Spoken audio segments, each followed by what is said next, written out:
अस्सलामुअलैकुम friends and welcome to a Mars world. दोस्तों, space एक ऐसी दुनिया है जिसका एटमॉस्फेयर, जिसकी खामोशी और इसमें घूमते तरह तरह के सैयारे एक ही बात कहते हैं कि इसमें सिर्फ और सिर्फ हम ही मौजूद नहीं हैं। और दोस्तों, इसी मकसद को हासिल करने, स्पेस को एक्सप्लोर करने के लिए हम इंसानों ने कई कई तरह के इंस्टीट्यूट्स बनाए हैं जिनका काम ही सिर्फ ये है कि वो स्पेस में होने वाली कई तरह की चीज़ों को एक्सप्लोर करें। दोस्तों, इसमें सबसे पहले अगर किसी नामवर इंस्टीट्यूट को देखा जाए तो सबके जहनों में सबसे पहला नाम नासा का ही आता है। नासा ने आज तक स्पेस में कई तरह की सैटेलाइट्स, कई तरह की टेक्नोलॉजी और रोबोटिक्स भेजी है और यहाँ तक के स्पेस में इंसानों को भी भेजा जा चुका है। लेकिन दोस्तों, क्या आप जानते हैं कि इसमें नासा को भी कई तरह की मुश्किलात का सामना करना पड़ा है। दोस्तों, जिसमें आज ही की एक कहानी अपोलो 13 की है, जिसमें स्पेस में 3 इंसानों के खो जाने और नासा से राब्ता मुनक़ता हो जाने के बारे में जिक्र है। दोस्तों, आगे चलने से पहले हमारे चैनल को लाइक और सब्सक्राइब जरूर कर दीजिए। दोस्तों, ये बात अप्रैल 1970 की है जो बिल्कुल एक सच्चे वाक़े पर मबनी है। दोस्तों, इससे 1 साल पहले अपोलो 11 के मिशन में पहला इंसान चांद पर कदम रख चुका था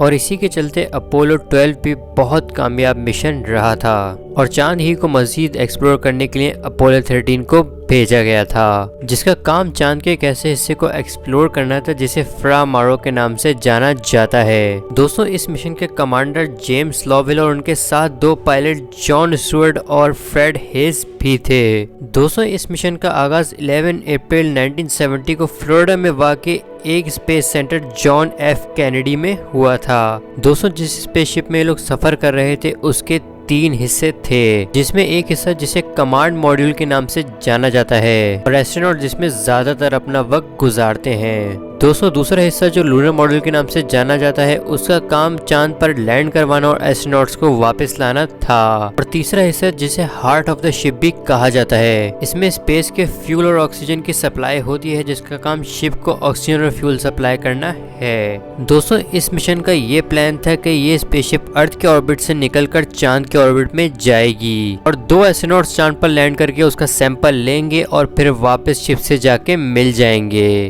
पर उनको खबर ही नहीं थी कि चांद का सैंपल लेना तो दूर, वो किसी बड़े हादसे का शिकार होने वाले हैं जो हादसा आज तक किसी ने फेस नहीं किया है। दोस्तों, अर्थ से इनको निकले हुए 32 घंटे से ज्यादा हो चुके थे और ये लोग 3,22,000 किलोमीटर से ज्यादा दूर भी जा चुके थे।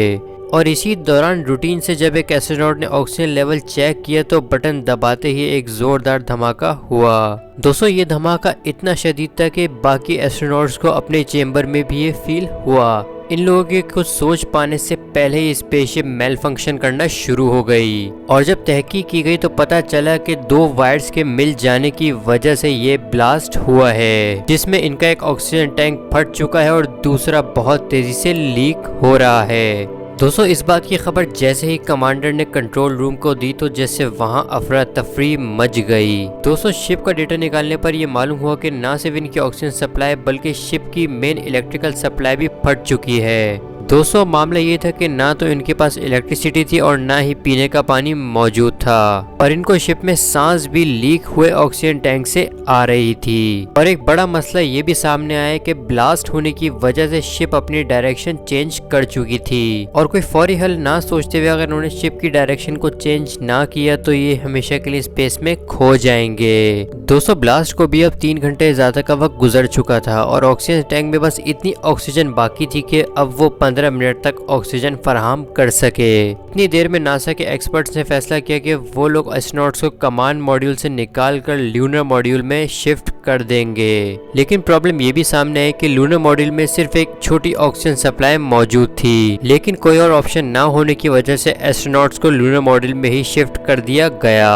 दोस्तों, वो तीनों लूनर मॉड्यूल में चले तो गए, लेकिन वो इनको कब तक जिंदा रखते ये कैलकुलेशन नासा कर रहा था और इस नतीजे पर पहुंचा कि इनको 2 दिन तक जिंदा रख सकता है। दोस्तों, नासा अब तक परेशान था कि एस्ट्रोनॉट्स को अर्थ पर कैसे वापस लाया जाए और इनके पास अब एक ही रास्ता मौजूद था कि चांद की ग्रेविटी को इस्तेमाल करते हुए शिप को अर्थ की तरफ लाया जाए। सारी कैलकुलेशंस करके एस्ट्रोनॉट्स को भेजी गई। एस्ट्रोनॉट्स ने ऐसा ही किया जैसा उन्हें बताया गया था।